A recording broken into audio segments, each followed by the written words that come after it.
Good morning. Good morning, Philippines again. Good morning, Philippines. Hello, world. This is my third video. No. This is my 11th, 10th video. May two previous videos. Hindi ko pa na-upload nung Monday and Tuesday. And sana ngayon, pangatlong araw is ma-upload ko na. So, good morning again. Oh my God. Okay.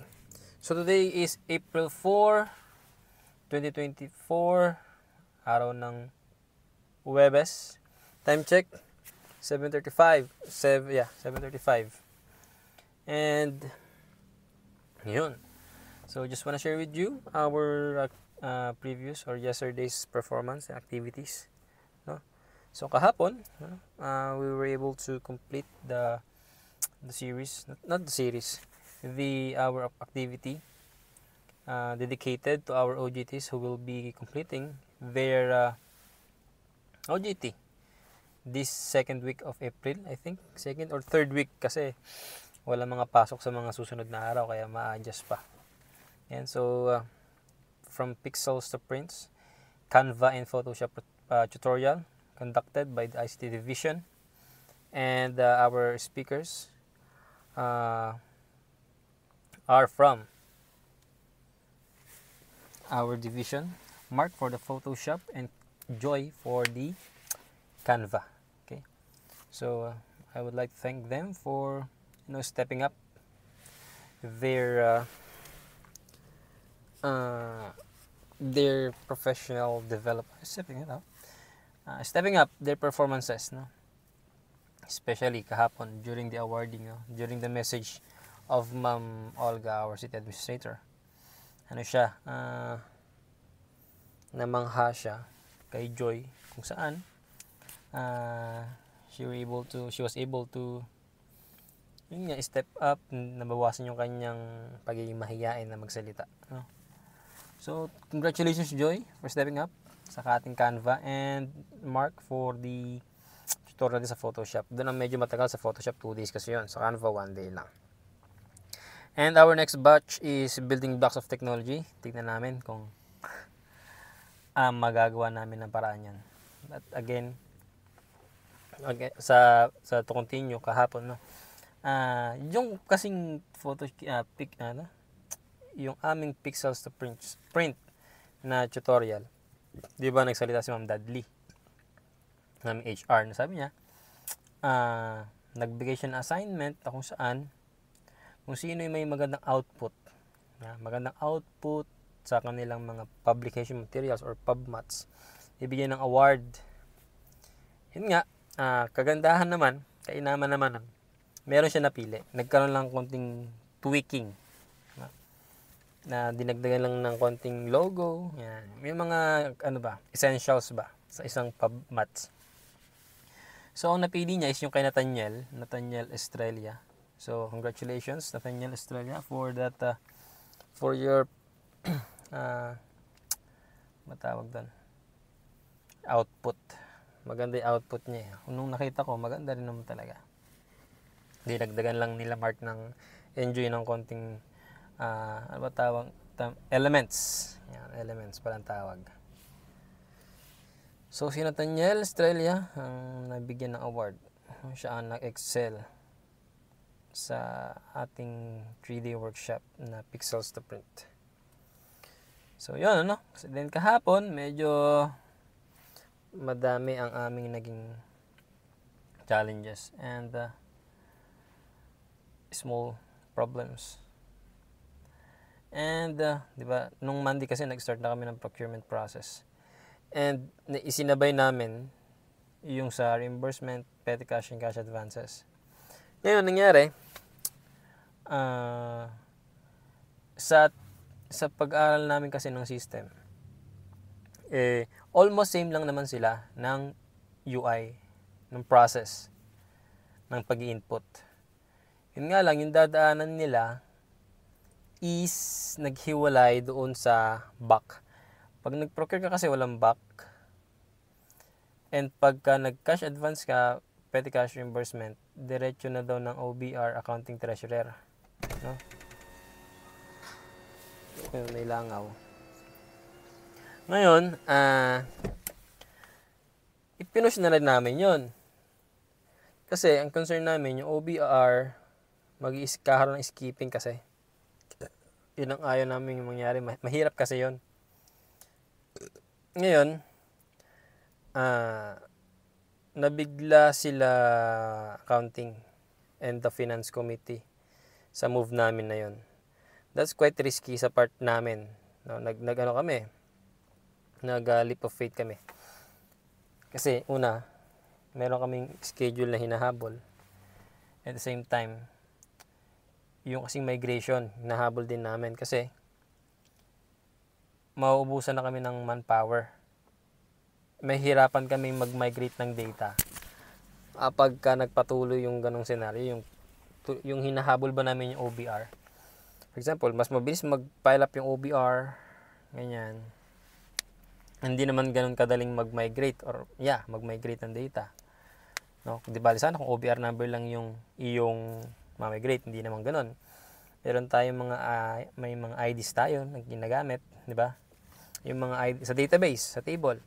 Bawat table may makanya-kanyang primary keys yan, unique keys na nakadugtong sa ibang table. Ganun yun eh, di ba? Mga developers tayo eh. Or mga nag-aral tayo ng ICT. So, that's the idea. Tugon-tugon yan, no? Hindi na pwedeng pag nag-upload ka ng database, yun na yun. Nag-migrate ka ng database, gano'n na yun. Hindi eh. Kasi pag nag-migrate ka ng database, dapat kasabay nun yung nakadugtong sa, diba, for example, ang first step mo sa OBR. Dapat nakadugtong yun, sabay ang upload ng OBR, sabay upload sa, gano'n yun eh, diba? Dugtong-dugtong yun eh. Pinapoint out kasi ni Kuya Mark na Ortiz, i-migrate, para kasing andaling sabihin, Kuya Mark eh, pasensya ka na. Madali kasing sabihin na i-migrate na lang na i-migrate. Pero hindi ganun kadaling mag-migrate. Kasi una-una, tingnan mo OBR, idudugtong mo yan saan? Sa treasurer, sa accounting. Okay? Kapag ka dumaan sa dalawa na yan, hindi naman dun lang yan yung source pa, kung saan mga office yan. 20 offices, kanya-kanyang table yung 20 office na din eh. Tapos yung 20 office na yan, iba-ibang function. So, though ang meet up naman yan sa OBR, ano naman OBR? Kung yun ang magiging basis mo, yung OBR lang ang magiging table mo, madali sana. Ang problema kasi, naka-branch out yan. Hindi naman kasi yung 1:1:1:1. Hindi. Yung 1 pwede maging 3. 1 maging pwede 5. Bakit? Paano kung habang sa actual is may nag-encode? Yung first entry, nag-draft. Yung second entry, nag-proceed. Mga ganun eh. May mga ganun scenario eh. So, madaling sabihin pero mahirap kasing gawin. Tsaka major upgrade or update or migration kasi ang mangyayari. We cannot say na baka makompromiso naman yung production natin.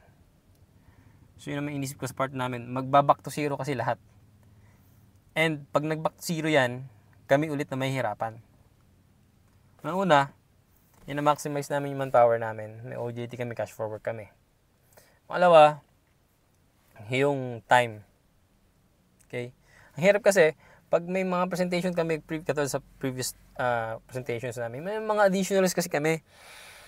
Yung pala, may mga additional request yung mga ibang offices. Yung pala, pag in-implement, major update din ang mangyayari. Sana, noon pa lang, nung unang nagde-data collection yung mga devs natin, sinabi nyo na lahat ng senaryo. Anong nangyari? Yun. Hindi ko naman sinasabing kulang sa part ng city. Hindi ko naman sinasabing kulang sa part ng dev. Ang nakita ko lang doon, kung may suggestions both parties, sabihin para mag-meet ka agad. Katulad ng nangyayari ngayon sa procurement. Mayroon kami nakita na, yun lang, sinasabi ko sa inyo, ang logic talaga ng system, pag wala sa PPMP, hindi makapag-request. Yung nakita namin mga request sa first quarter, wala naman karamihan sa PPMP, so anong gagawin? Diba? Ganun lang yun eh. So, again, balik tayo sa sa senaryo. Nag-request sila yung finance committee na i-hold muna yung sa OBR ng Tatlo, petty cash, advance, reimbursement. Kasi gusto muna nilang malaman kung paano yung mangyari yan. Sige, inadapt ko naman. Magagawa di ba? Okay lang. To avoid conflicts between the offices. Pero tingin ko, okay na rin yun sa part namin para hindi kami sa ngayon hindi kami ma-overwhelm sa procurement. No? Yun nga lang, sa dulo kasi, ang inisip ko, sa long term, pag inisa-isa namin yan, baka mawala kami ng tao, kami naman mahirapan. Though given naman siguro, pag nag-request kami ng manpower, ang hirap kasi pag nag-request kami ng manpower, baka matitigan naman kami. Matitigan naman kami ng mga tao na, itong ICT division, kala mo entitled, request ng tao Dali-dali ng trabaho Yun naman kasi iniiwasan namin. Baka isipin ng mga tao, entitled kami na. Totoo naman, may naririnig na ako, may nabasa pa nga ako, feeling entitled daw kami. Hindi naman namin iniisip na ganun. Nagtatrabaho lang naman kami. Una, paano sabihin na entitled kami kung inaaprobahan naman ng mayor? Ano naman yun discretion naman din ng mayor. Kung gusto niyang, for example, kung gusto ni mayor na mapadali yung project, siyempre gagawin niya ng paraan para maging maayos yung deployment or yung implementation. Diba? Ngayon, kung questionin mo kami na masyado kaming entitled, sa paanong paraan? Paano kami naging entitled? May mga request kami, may mga projects kami, nagkakanda kami ng mga pa-training.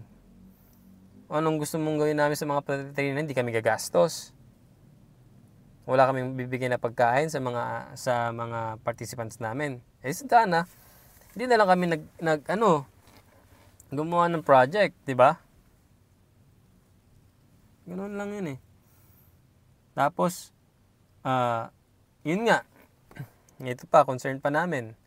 Naiipit naman din kami sa part namin dun sa CHO.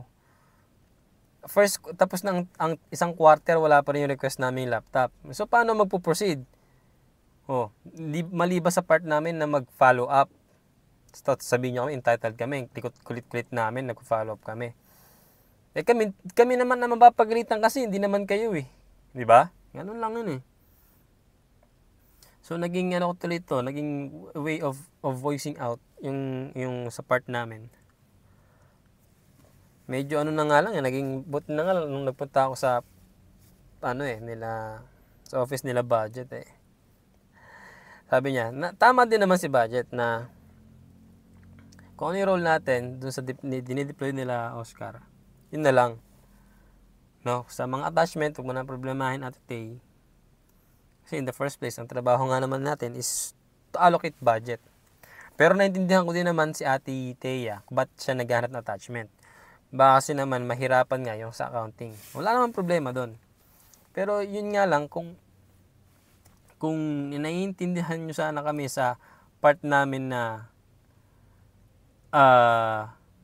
i-manpower. Mina-maximize na yung manpower na. Kasi pagdating ng May, 5 na lang kami. 5 na lang kami. Tapos ang hawak ko pang system, as a system administrator, dapat lahat alam ko. But then, since may tiwala ako sa mga kasama ko, dinelegate ko. Ang hawak ko na lang is yung karamihan income.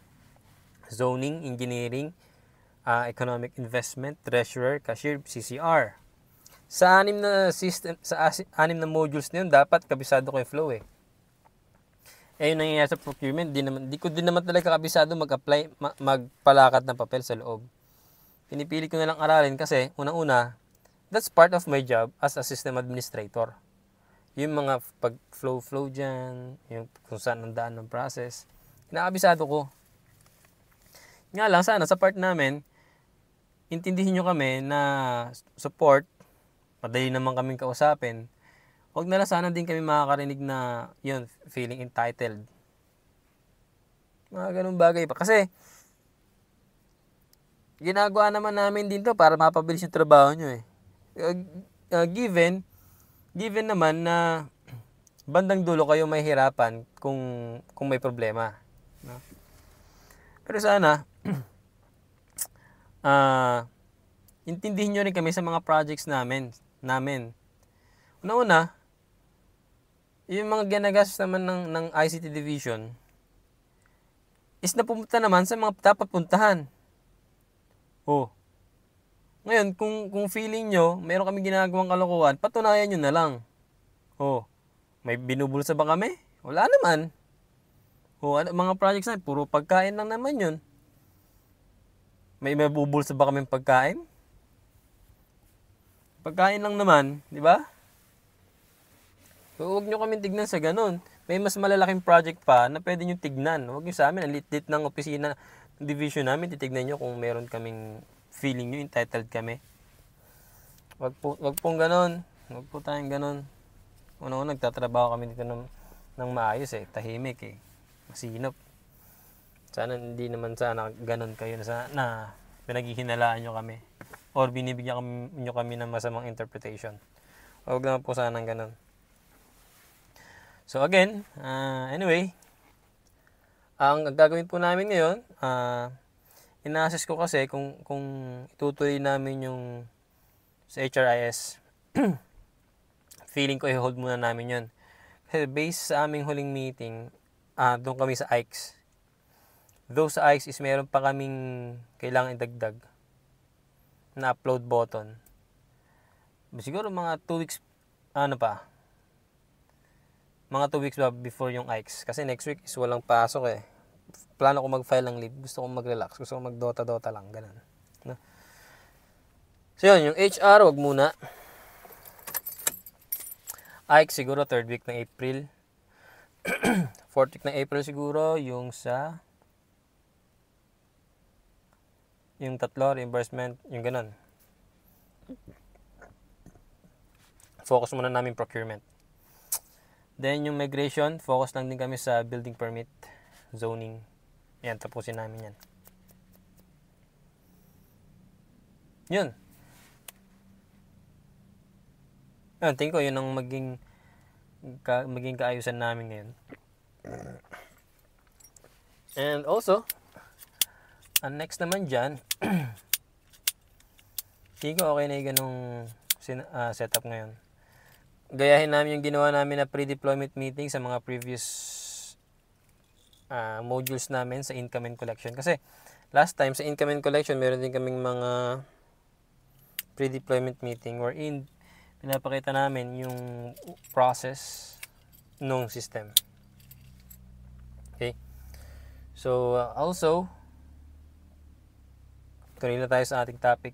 Kung ano yung mga courses na malaki ang chance na maganda ang salary sa local government unit dito sa LGU. Okay? Kahapon is engineering. Next one, siguro tingin ko ay social worker. Social worker. Bakit? Dito sa amin, mga social worker, nasa 55, 60 yan. Mga pa-retire na yung mga nasa office namin, mga social worker. May mga kapalit, may mga nakaabang na mga bata. Ilan yung mga bata doon? 1, 2, 3, 4, 5, 6, 7. 7 social worker ang ready ng magkaroon ng position doon pagka mga nagka-retire na. Mga bata pa yon, mga nasa 20 siguro, 22, 23, ganun. So, konting panahon na lang, konting hintayin na lang, kakaroon na sila ng item. Again, social worker, pasok na pasok sa LGU. Wala pa ako nakita kasi social worker sa private kung anong trabaho nila. Siguro nasa mga academic institutions sila. Yeah, hindi ko alam yung practice ng social worker sa private kung paano. RSW, social worker. Tingin ko ganun nga. No? Yung mga social worker is for local government unit. Sa DSWD, yan. Sa region, sa division, sa provincial level. Yan. Wala akong alam na background sa social worker. Pero tingin ko, wala akong maibigay na attributes and pros kung bakit.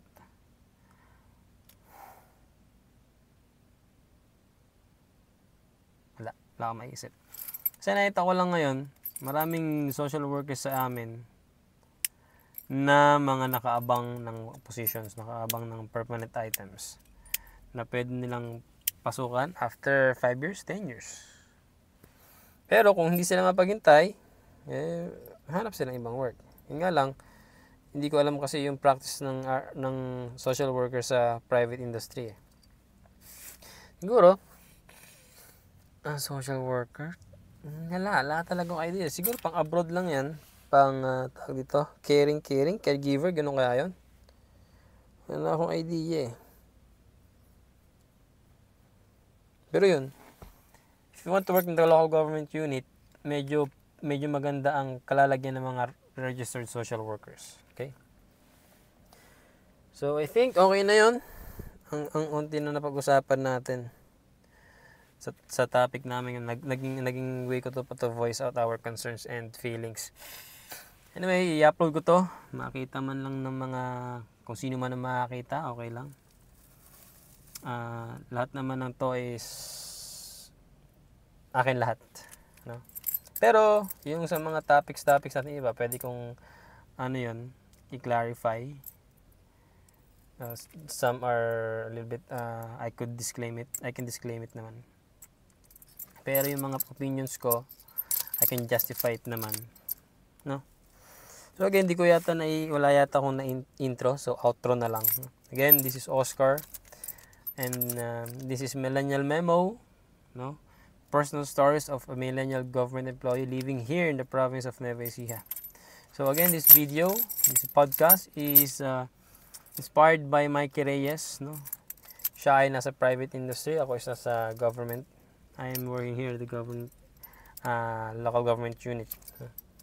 So again, thank you very much for listening, for watching. See you again tomorrow. 3 video sabay-sabay i-upload ko today. Bye.